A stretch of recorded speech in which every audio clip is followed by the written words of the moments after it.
بسم اللہ الرحمن الرحیم اللہم صلی علی محمد وعلی آل محمد کما صلیت علی ابراہیم وعلی آل ابراہیم انکا حمید مجید اللہم بارک علی محمد وعلی آل محمد کما بارکت علی ابراہیم وعلی آل ابراہیم انکا حمید مجید بسم اللہ الرحمن الرحیم السلام علیکم ورحمۃ اللہ وبرکاتہ۔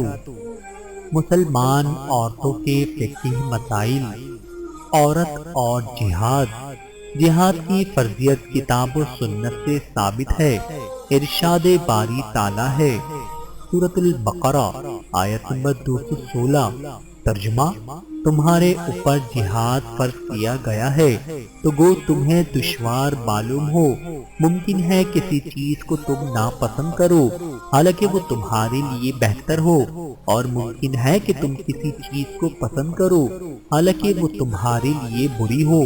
اللہ تعالیٰ جانتا ہے اور تم نہیں جانتے۔ نماز کے بعد سب سے بہترین عمل جہادی ہے۔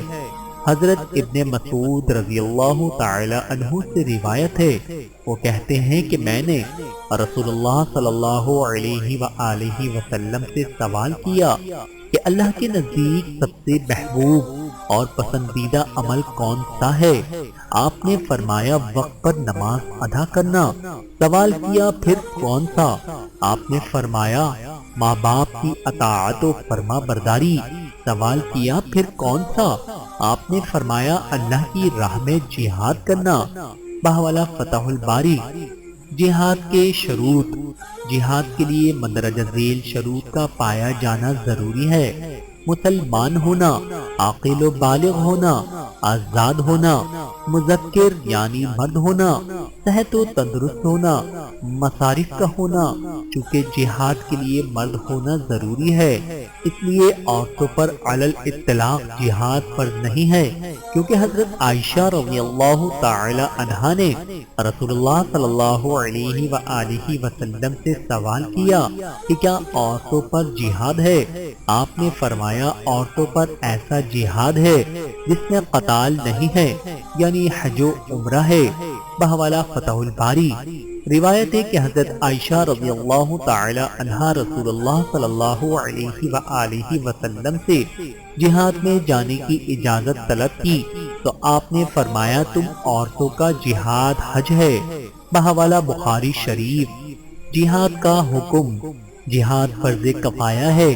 اگر بعض افراد نے اس فریضے کو انجام دے دیا اور باقی لوگ نہیں گئے تو کوئی حرج نہیں ہے، لیکن اگر دشمن کلی طور پر مسلمانوں پر حملہ آور ہوں تو اس وقت ہر مسلمان مرد و عورت، بچہ بوڑھا جوان سب پر یہ فرض عین ہو جاتا ہے۔ اس وقت اس میں شریک ہونے کے لیے نہ تو عورت کے لیے شوہر کی اجازت شرط ہے اور نہ ہی بیٹا اپنے باپ سے اجازت لے گا، بلکہ ہر ایک کی ذمہ داری ہے اور ہر ایک کی اپنی ذمہ داری کو نبھائے گا۔ ارشاد باری تعالیٰ ہے، سورۃ التوبہ آیت نمبر 123۔ ترجمہ: اے ایمان والو، تم قتال کرو ان کفار سے جو تمہارے قریب ہیں۔ تاریخ سے یہ بات ثابت ہے کہ رسول اللہ صلی اللہ علیہ وآلہ وسلم کے زمانے میں عورتیں جہاد میں شریک ہوتی تھیں۔ وہ مجاہدین کو پانی پلاتی، زخمیوں کی مرہم پٹی کرتی، ان کی مختلف انداز سے خدمت کرتی، جیسے کہ روایت ہے حضرت انس بن مالک رضی اللہ تعالی عنہ کہتے ہیں کہ جنگ احد کے موقع پر دیکھا کہ حضرت عائشہ اور ام سلیم رضی اللہ تعالی عنہ دونوں آستینے چڑھائے ہوئے ہیں اور دونوں اپنی اپنی پیٹھ پر پانی کا گڑھا رکھ کر مجاہدین کو پانی پلاتی ہیں اور واپس آ جاتی ہیں، پھر دوبارہ پانی بھر کر لے جاتی ہیں اور قوم کو سیراب کرتی ہیں۔ بحوالہ بخاری شریف۔ مسلم کی روایت میں ہے کہ غزوہ حنین کے موقع پر ام سلیم رضی اللہ تعالی عنہا کو دیکھا، ان کے ساتھ ایک خنجر تھا۔ نبی کریم صلی اللہ علیہ وآلہ وسلم نے اس خنجر کے بارے میں سوال کیا تو انہوں نے جواب دیا کہ میں نے اس لیے لیا ہے کہ اگر کوئی مشرک میرے قریب آیا تو اس کے پیٹ کو اسی سے پھاڑ دوں گی۔ بحوالہ مسلم شریف۔ اس قسم کی بہت سی روایتیں ہیں جن سے معلوم ہوتا ہے کہ عورتیں جہاد میں شریک ہو سکتی ہیں، مگر چونکہ اس وقت جنگ کا طریقہ بدل چکا ہے، اسلحہ بدل چکے ہیں، اس لیے ایسے موقعوں پر عورتوں کو وہ طریقہ کار اپنانا چاہیے جو ان کی عفت و عصمت کی حفاظت کر سکے۔ کیا عورت قاضی بن سکتی ہے؟ عورت کے قاضی بننے کا مسئلہ قدیم فقہا کے درمیان مختلف کیا ہے۔ قبل اس کے ہم علماء کے نظریات معلوم کریں۔ آئیے دیکھیں کہ علماء اصول نے قضا کے لیے کیا شروط متعین کیے ہیں، اور اگر وہ شروط عورت میں پائے جاتے ہیں تو یقیناً عورت قاضی بن سکتی ہے، اور اگر وہ شروط نہیں پائے جاتے ہیں تو پھر وہ قاضی نہیں بن سکتی۔ قضا کے شروط۔ علماء نے قضا کے 10 شرط متعین کیے ہیں: اسلام، حریت، ذکور، تکلیف، عدالت، بصر، سماع، نطق، کتابت اور احکام شریعہ کا مکمل علم۔ مذکورہ بالا شروط میں قاضی کا مذکر یعنی مرد ہونا شرط ہے، اور مذکر نہیں ہے تو وہ قاضی نہیں بن سکتا، اس لیے عورت قاضی نہیں بن سکتی۔ سید سابق کہتے ہیں فقہ نے قاضی کے لیے یہ شرط متعین کی ہے کہ وہ اجتہاد کے درجے کو پہنچا ہو، احکام کے متعلق آیات و احادیث کا اچھی طرح ادراک رکھتا ہو، سلف کے اقوال کا عالم ہو، نیز ان کے اجماعی مسائل و اختلافی مسائل کا علم ہو، زبان کا ماہر ہو۔ اس کے بعد کہتے ہیں لہذا مذکورہ شروط کی بنیاد پر مقلد، کافر، صغیر، مجنون، فاسق اور عورت کو قاضی بنانا صحیح نہیں ہوگا، اس لیے کہ حدیث ہے کہ وہ قوم کامیاب نہیں ہوگی جس نے اپنے معاملات کا مالک کسی عورت کو بنایا ہے۔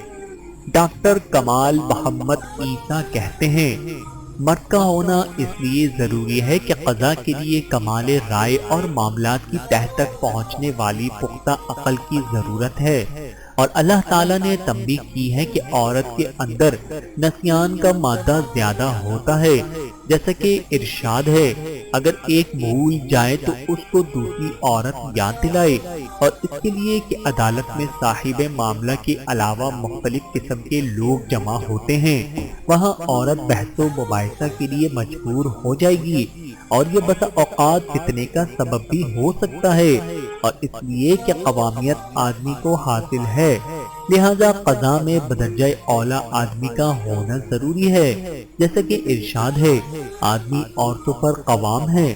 پھر رسول اللہ صلی اللہ علیہ وآلہ وسلم کا عمل، خلفائے راشدین کا عمل سب سے بڑی دلیل اور حجت ہے۔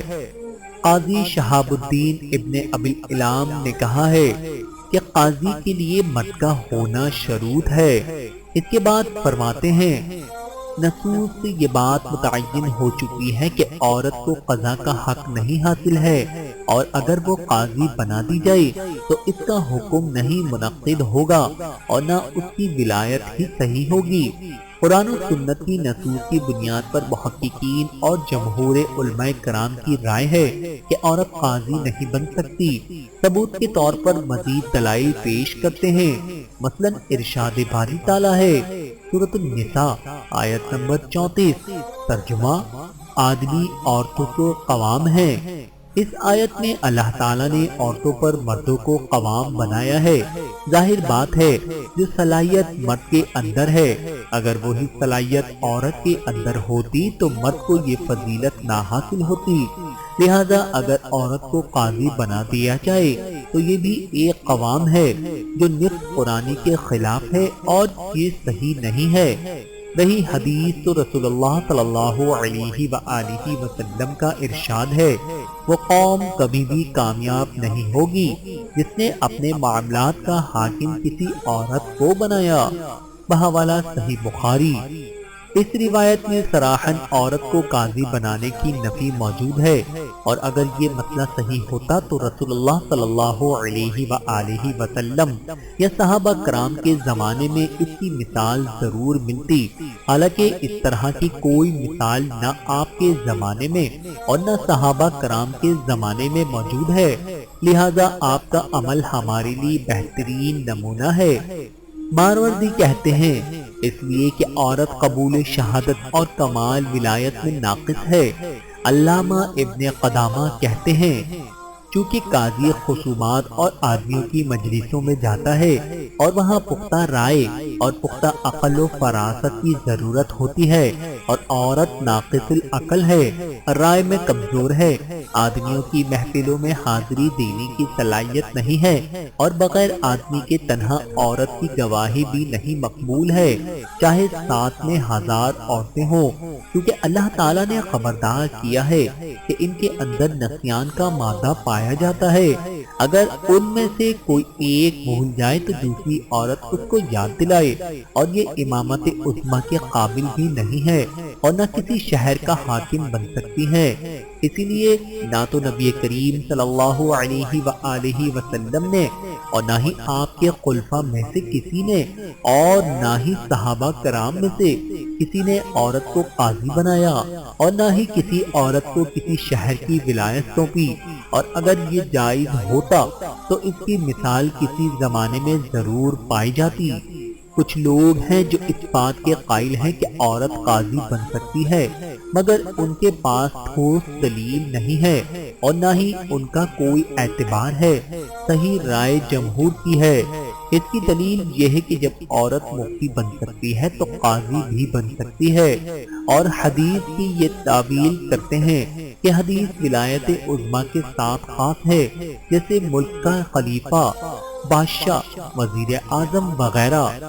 تیسرے مذہب کی دلیل، اس مذہب کی دلیل بھی وہی ہے جو دوسرے مذہب کی ہے، فرق یہ ہے کہ یہ لوگ حدود اور قصاص کو اس سے مستثنی قرار دیتے ہیں اور کہتے ہیں کہ قضاء کا مسئلہ شہادت کی مانند ہے، چونکہ عورت کی شہادت حدود اور قصاص میں صحیح نہیں ہے، اس لیے ان مسائل میں وہ قاضی بھی نہیں بن سکتی۔ بہرحال دلائل کی بنیاد پر جمہور علماء کی رائے زیادہ صحیح ہے، کیونکہ عورت کی طبیعت اور اس کی فطرت اس کے منافی ہے۔ واللہ اعلم بالصواب۔ اللہ تعالیٰ سے دعا ہے کہ اللہ تعالیٰ ہم سب کو سمجھنے کی اور عمل کرنے کی توفیق عطا فرمائے۔ آمین ثم آمین۔